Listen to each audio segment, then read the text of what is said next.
Good afternoon, students. Today, BA Part 2nd, Paper 2nd, we are going to start with our new story. Title of the story is A Rose for Emily by William Faulkner. So, this story is very popular and evokes the terms Southern Gothic and grotesque. These types of literature in which there is a tone of gloom, terror, and understated violence. Throughout the story, we are told by Faulkner that there is a lady. This lady is very mysterious. We don't know anything about this lady. And a gloomy atmosphere is there. And as the story goes on, there is a terror in the story. Some situations are there which creates terror in the readers. And even there is violence in the story, although it's understated. We are not clearly shown that someone is being murdered or someone is being killed, but there is something mysterious. So, dark images का जो use किया है Faulkner ने story में वो best example है इस ग्रोटेस्क्यूअर Gothic story का। एक डिकेइंग मैंशन है, ऐसा मैंशन, एक बड़ा आलीशान बंगला, इसकी सालों से मरम्मत नहीं हुई है। फिर उसके बाद वहाँ एक कॉप्स पड़ा हुआ है ऊपर वाले कमरे में, जो कमरा सालों से बंद है। आई थिंक वहाँ कुछ a murder, a mysterious servant who disappears, and most horrible of all, necrophilia. Story में मर्डर भी हुआ है। वहाँ एक मिस्टीरियस सर्वेंट है टॉबे, जो फ्रीक्वेंटली अंदर बाहर जाता है, उसके काम करता है, और जब घर में से अजीब सी स्मेल आती है चारों तरफ चूना डालता हुआ दिखाई देता है, like that. So he disappears, and most horrible thing was necrophilia. It's an erotic or sexual attraction to corpses. This lady is very mysterious. She is lonely. Her father dies, and then this man, Homer Baron, he comes into her life, and they are having a good time. All of a sudden, this man, who people think that they are going to marry, suddenly one day this man disappears, couldn't be seen anywhere, and then in the end of the story we come to know that this man's corpse is there in the upper story, and it is assumed that Emily used to lie with that corpse. She was attracted towards that corpse, and she's keeping that corpse for her company. So all this is very mysterious, horrible, and awe-striking.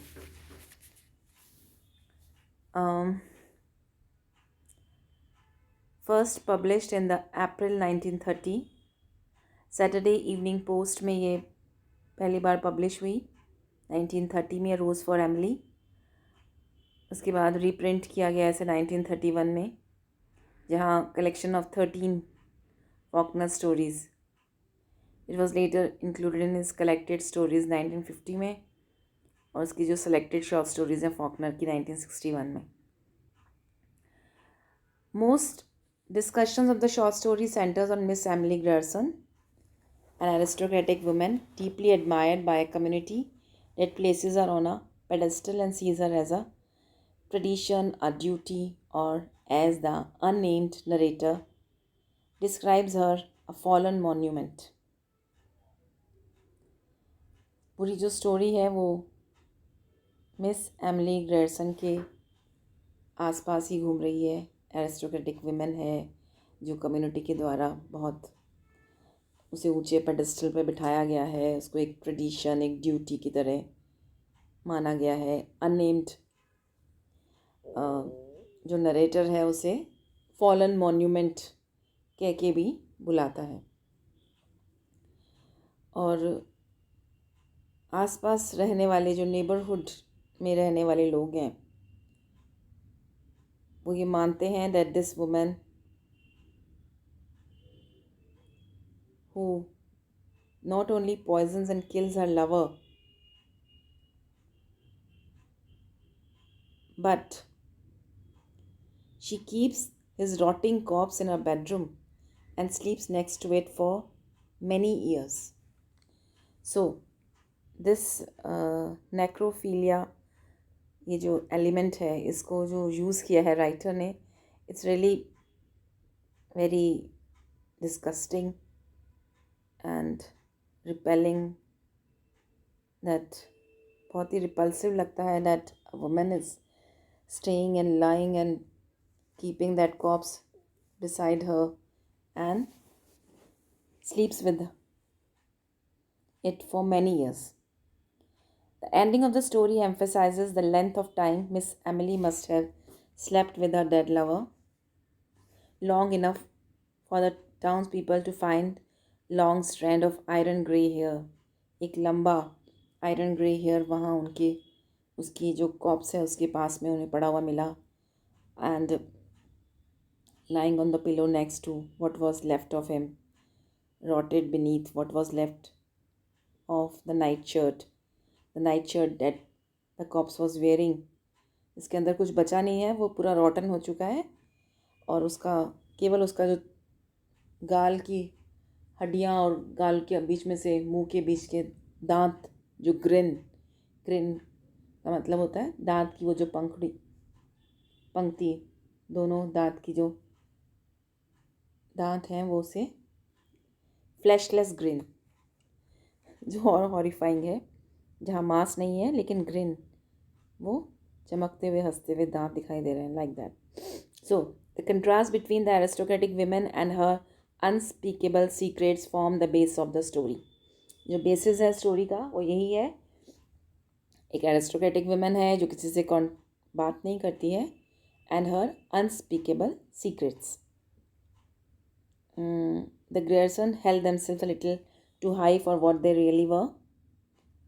Miss Emily's father forbids her to date socially. Our community thinks that none of the young women were quite good enough for Miss Emily, and such she became so terribly desperate for human love that she murders Homer and clings to his dead body. उसे ऐसा लगता है कि Homer उसे छोड़कर चला जाएगा, तो वो उसे इतनी डेस्परेट हो गई है कि वो उसका मर्डर करके उसकी डेड बॉडी को अपने पास प्रिजर्व करके रखती है, using her aristocratic position to cover up the murder and the necrophilia. Ironically she sentences herself to total isolation. बहुत ऐसी स्थिति है जिसमें वो अपने आप को सज़ा दे रही है, खुद को उसने बंद कर लिया है हमेशा के लिए टोटल आइसोलेशन में, किसी से मिलती जुलती नहीं है. From the community embracing the dead for solace. और वो उस डेड बॉडी के साथ रह रही है और उसके साथ रहने से उसे सोलेस, सांत्वना, शांति, सुकून मिलता है. Although our first reaction to the short story might be one of horror or disgust, Faulkner uses two literary techniques to create a seamless whole that makes the tale too intriguing to stop reading. कहानी इस तरह की है कि हम अपने आप को रोक नहीं पाते पढ़ने से, suspenseful jumbled chronology of events. कुछ घटनाएं इस प्रकार की हैं जो जम्बल्ड हैं। And the narrator's shifting points of view emphasizes Miss Emily's strength of purpose, her aloofness, उसका एकाकीपन, उसका pride, and lessens the horror and the repulsion of her actions, ताकि हम उसके जो एक्शन हैं उनसे उतनी घृणा ना करें। ये सारा चीज़ें उसने शॉर्ट स्टोरी में किस लिए बताई हैं? सो दैट हमें उसके साथ सिंपैथी हो। The story is divided into 5 sections. First section में नरेटर एमिली ग्रेयरसन की डेथ के बारे में बात करता है, जब एंटायर टाउन जो है उसके फ्यूनरल को अटेंड करने आता है। विच नो स्ट्रेंजर है entered for more than 10 years. 10 साल से कोई भी स्ट्रेंजर इस घर के अंदर एंट्री अलाउड नहीं थी उन्हें। जो बहुत ही, ये घर जो कभी एलिगेंट हुआ करता था, अपस्केल नेबरहुड। एमिली का जो घर है, house, is the last vestige of the grandeur of a lost era, है ना, वो उस युग, उस खोए हुए, उस बीते हुए युग का अंतिम, जिसे आप निशानी कह सकते हो उस वैभव की। कर्नल सैटोरिस, जो टाउन के प्रीवियस मेयर थे, had suspended Emily's tax responsibilities to the town after her father's death, justifying the action by claiming that Mr. Grayson had once lent the community a significant sum. As new town leaders take over, they make unsuccessful attempts to get Emily to resume payments. और इन mayor के बाद जब दूसरे town leaders बने, बहुत कोशिश की उन्होंने कि एमिली को वो टैक्सेस पे करने के लिए, but they couldn't get that money back. When members of the board of aldermen pay her a visit in the dusty and antiquated parlor, Emily reserts the fact that she is not required to pay taxes in Jefferson and that the officials should talk to Colonel Sartoris about the matter. However, at that point, he had been dead for almost a decade. She asked her servant Tobish to show the men out. और उनकी बात ना सुन के उसने अपने नौकर से उन्हें बाहर निकालने के लिए कहा। सेक्शन सेकंड जो है उसमें नरेटर डिस्क्राइब्स 30 ईयर्स अर्लियर, 30 साल पहले का दिखाता है, जहाँ पे Emily resist another official inquiry on behalf of the town leaders. Town people detect a powerful odour emanating from her property. उस घर के अंदर से एक बहुत तेज़ गंदी स्मेल आ रही है, और उसके father has just died and Emily had been abandoned by the man whom the town flock believed Emily was to marry. उस समय की बात है जब उसके फादर की डेथ हो चुकी है, और होमर बैनर, जिसका लोग मानते हैं कि वो एमिली यूज टू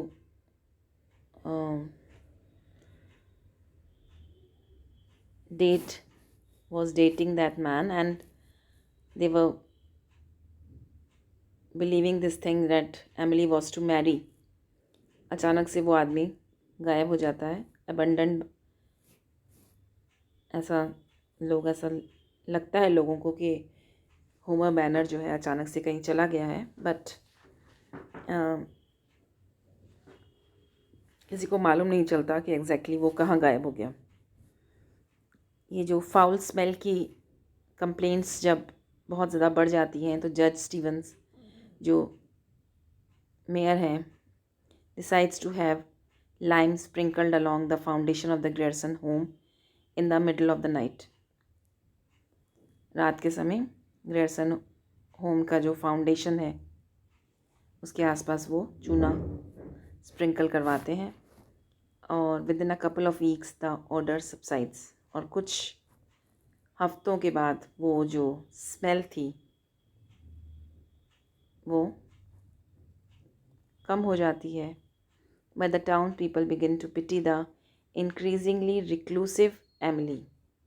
वो बेचारी एमिली जो अकेली रह रही है, उससे लोग बहुत दया करते हैं. Remembering how her great aunt had succumb to insanity. याद करते हैं कि किस प्रकार अकेले रह के उनकी जो बुआ हुआ करती थी, ग्रेट आंट, वो इसी प्रकार पागल हो गई थी. And the town people have always believe that the Griersons too highly of themselves, अपने आप को बहुत समझते हैं, किसी से बात नहीं करते सीधे मुँह.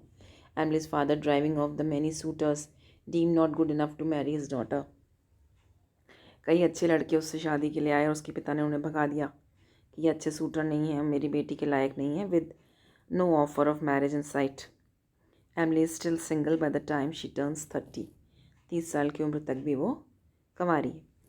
Day after Mr. Grayson's death, women of the town call on Emily to offer their condolence. Meeting them at the door, Emily states that her father is not dead, a charade that she keeps for 3 days. 3 दिन तक तो वो ये दिखावा करती हैं that her father is alive, and she finally turns her father's body over for burial. बाद में वो अपने पिता की बॉडी को बरियल के लिए दे देती है. Section 3 में narrator describes a long illness that Emily suffers from. After this incident, उसकी फादर की डेथ के बाद the town contract workers to pave the sidewalks, and a construction company under the direction of Northerner Homer Barron is awarded the job. Homer soon becomes a popular figure in town and is seen taking Emily on buggy rides on Sunday afternoons. बगी ride पर दोनों को Sunday afternoons पे साथ में जाते देखा गया लोगों के द्वारा. Which scandalizes the town and increases the condescensions and pity they have for Emily. They feel that she is forgetting her family pride, कि अपने एक ऐसे आदमी के साथ वो इन्वॉल्व हो रही है with a man beneath her station. As the affair continues, Emily's reputation is further compromised. She goes to the drugstore to purchase arsenic. Story के अंदर दिखाया गया है that she is there at the drugstore and wants to get arsenic, और वो powerful poison है और उससे पूछा जाता है कि law is required by law to reveal how she will use the arsenic. वो कोई एक्सप्लेनेशन नहीं देती है. एंड जब वो पैकेट उसके घर पहुंचता है तो उस पर लिखा है for rats. Okay. In section 4, narrator describes the fear that some of the town people have that Emily will use the poison to kill herself. लोगों को लगता है कि शायद वो खुद को मारना चाहती है. Her potential marriage to Homer seems increasingly unlikely. लोगों को लगने लगता है कि अब उनकी शादी नहीं संभव है. And despite their continued Sunday ritual, her Sunday को बग्गी में घूमते हुए उनको देखा जाता है. The more outraged women of the town insist that the Baptist minister talk with Emily. After his visit, he never speaks of what happened and swears that he will never go back. वो उसके घर जाके कुछ कहता है और उसकी visit के बाद, हालांकि वो बताता नहीं है कि उनके बीच में क्या बात हुई. Minister's wife writes to Emily's 2 cousins in Alabama who arrive for an extended stay because Emily orders a silver toilet set monogrammed with Homer's initial. एक सिल्वर टॉयलेट सेट जिस पर होमर के इनिशियल्स उसका मोनोग्राम बना हुआ है. Talk of the couple's marriage resumes. लोगों को लगने लगता है that they are going to they are going to marry. Couple's marriage resumes. वो जो पहले अफवाहें उड़ रही थी उनकी शादी की, वो फिर से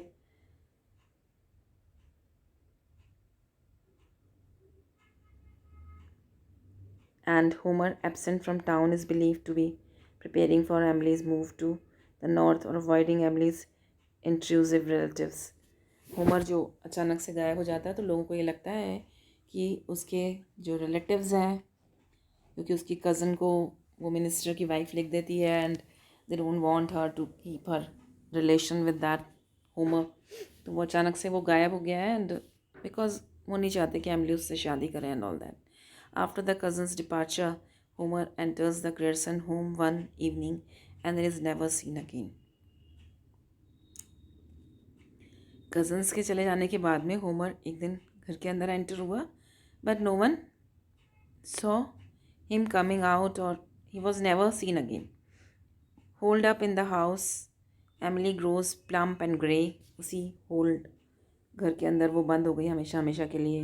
वहीं रहते रहते वो प्लम्प और ग्रे पूरी हो गई. Despite the occasional lesson she gives. China painting में जो लेसन्स देती थी वो भी बंद कर दिया. Her door remains close to outsiders. In what becomes an annual ritual, Emily refuses to acknowledge the tax bills. कोई टैक्स बिल्स वो पे नहीं करती थी. Eventually closes up the top floor of the house. अपना top floor भी house का बंद कर लिया except for the occasional glimpse of her. कभी कभी विंडो में वो बैठी हुई नज़र आती थी. Nothing is heard from her until her death at age 74 की एज में. उसकी डेथ तक किसी ने उसके बारे में कुछ नहीं सुना. Only the servants seen going in and out of the house. Section 5th में narrator describes what happens after Emily dies. उसको एमिली की बॉडी को लाकर बाहर रखा गया. विमेन जो और टाउन लीडर एल्डर्स उसके 2 कज़न्स वो ये जो फ्यूनरल सर्विस हुई उसमें अटेंड किया. After some time is past, door to a sealed upstair room that had not been open in 40 years is broken down by the town's people. लोगों द्वारा, जो टाउन के लोग थे, उन्होंने उस घर के ऊपर के हिस्से में अपस्टेयर रूम था उसके दरवाजे को तोड़ा. The room is frozen in time with items for an upcoming wedding. उसमें होने वाली शादी के कुछ आइटम्स दिख रहे थे. And a man suit laid out. Wedding suit रखा हुआ था. Homer Barron's body stretched on the bed as well. उसकी बॉडी भी बिस्तर पे पड़ी हुई थी. In an advance state of decay. जो बिल्कुल रॉटन डिके की कंडीशन एडवांस स्टेज में पहुंच चुकी थी. यानी टोटली रॉटन सड़ चुकी थी, गल गई थी. The onlookers then notice the indentation of a head.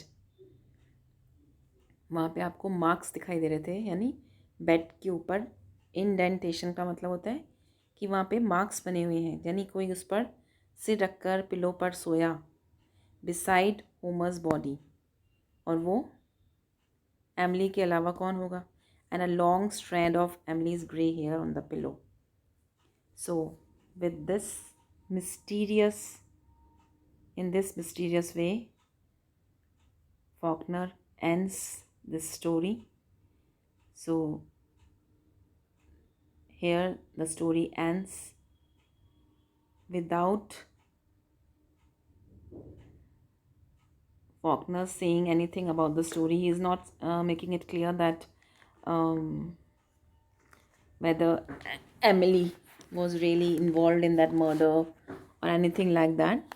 So this brings an end to the story, Rose for Emily. But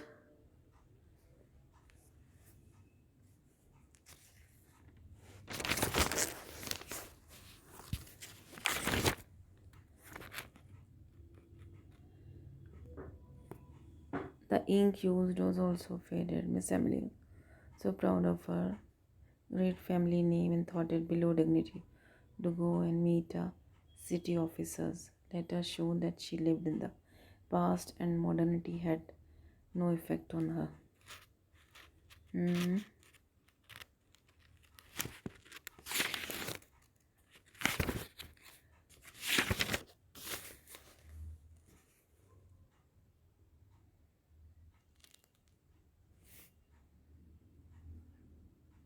Then we notice in the second pillow was the indentation of a head over one of us, lifted and invisible dust, dry and acrid in the nostril. We saw a long strand of iron grey hair. So this brings us to the end of the story.